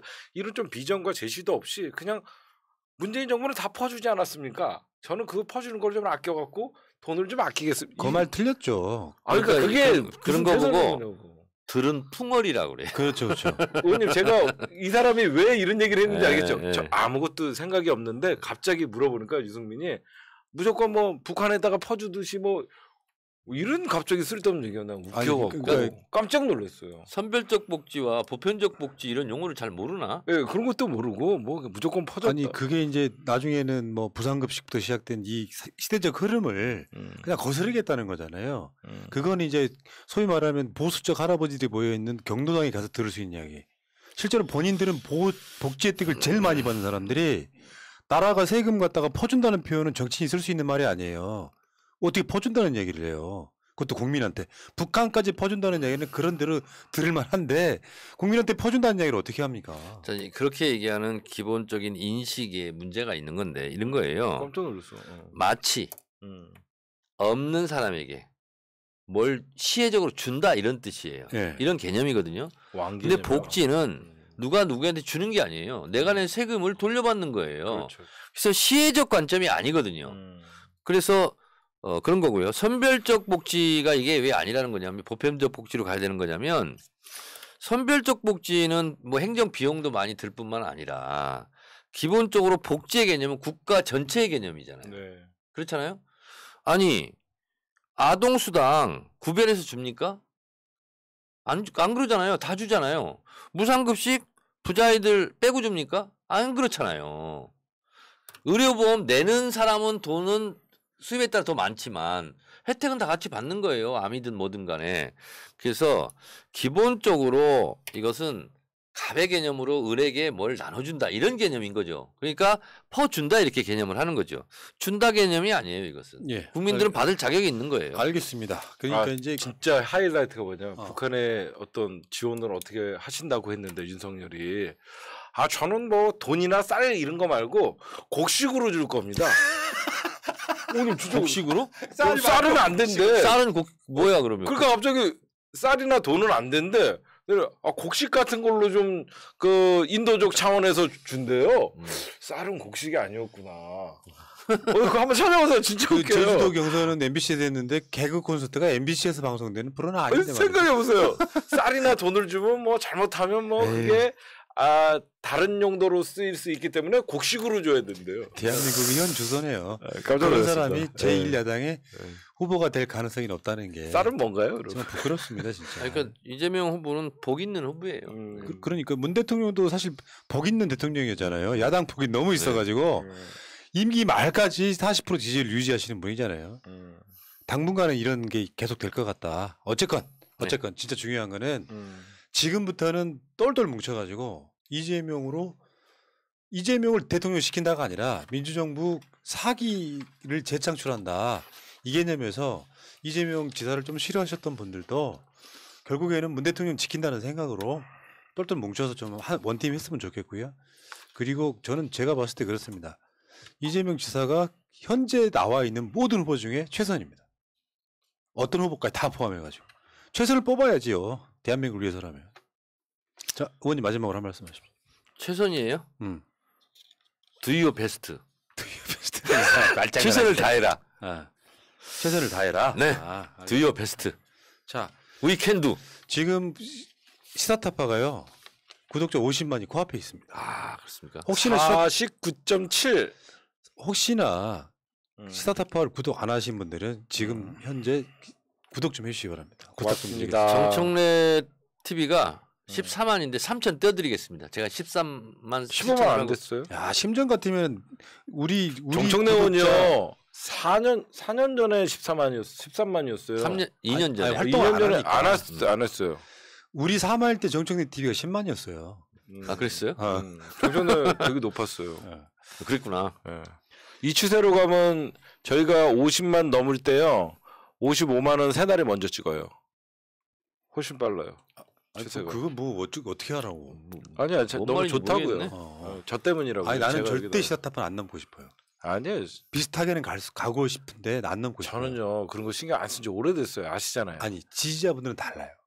지지자분들 김용민 TV는 몇 만이에요? 51만, 2만. 비슷하네 다들. 그렇죠. 제가 그 열린민주당과 우리 4.15 총선 때 좀 많이 빠져나가고 그 다음에 또 시간이 지나면 다 돌아오시더라고요. 그래서 이번 대선 경선 때 우리 시청자분들에게 말씀드리고 싶은 게 저는 단순한 스피커가 아니고 언론사 제가 또 대표이기도 하지만 언론사 이름이 뭐예요? 시사타파 뉴스. 시사타파 뉴스. 뉴스. 예.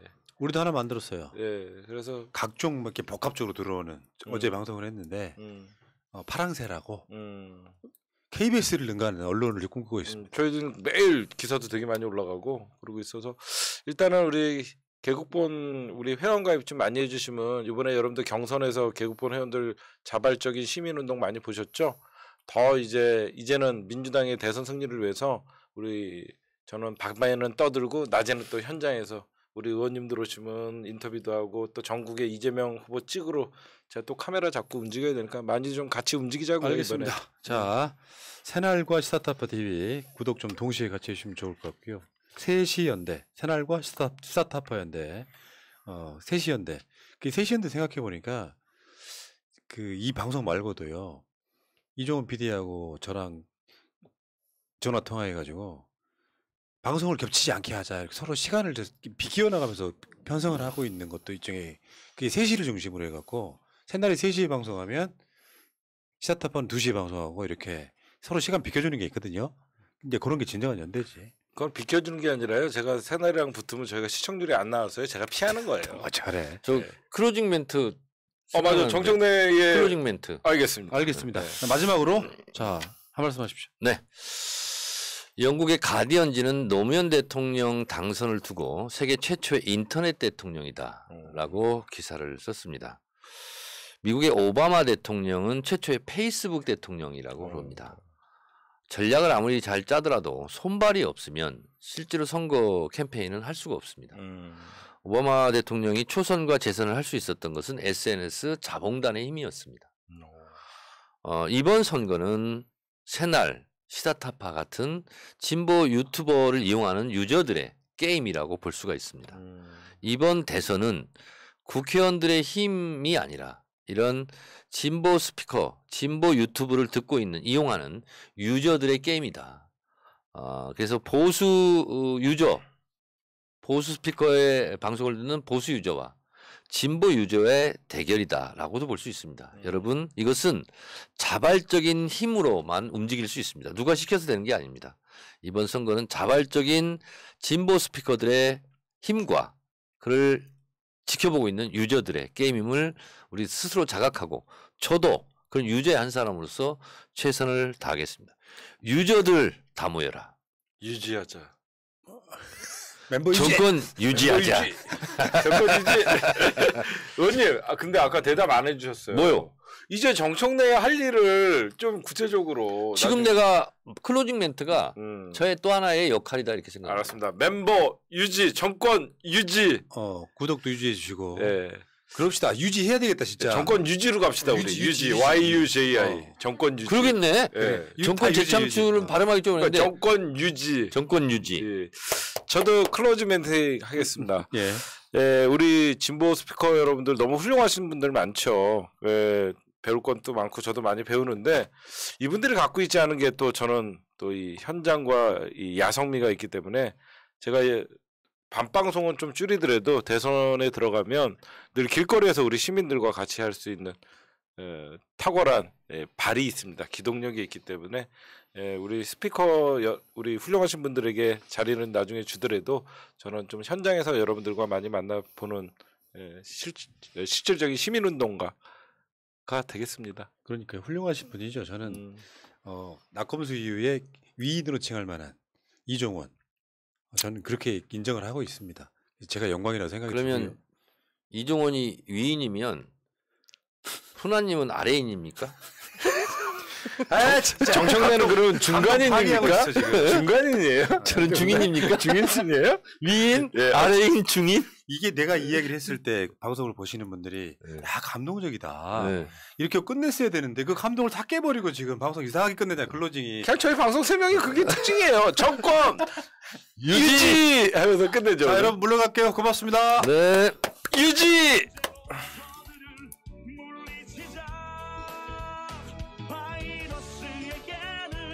마스크가 없다. 어서 가자 바이러스보다 먼저. 그러니 내일보다 먼저 가자. 우리들의 희망을 형제이게 하자. 설령 그것이 내일이라 해도 현재로 저들을 물리치자. 바이러스에게는 마스크가 없다. 어서 가자 바이러스보다 먼저.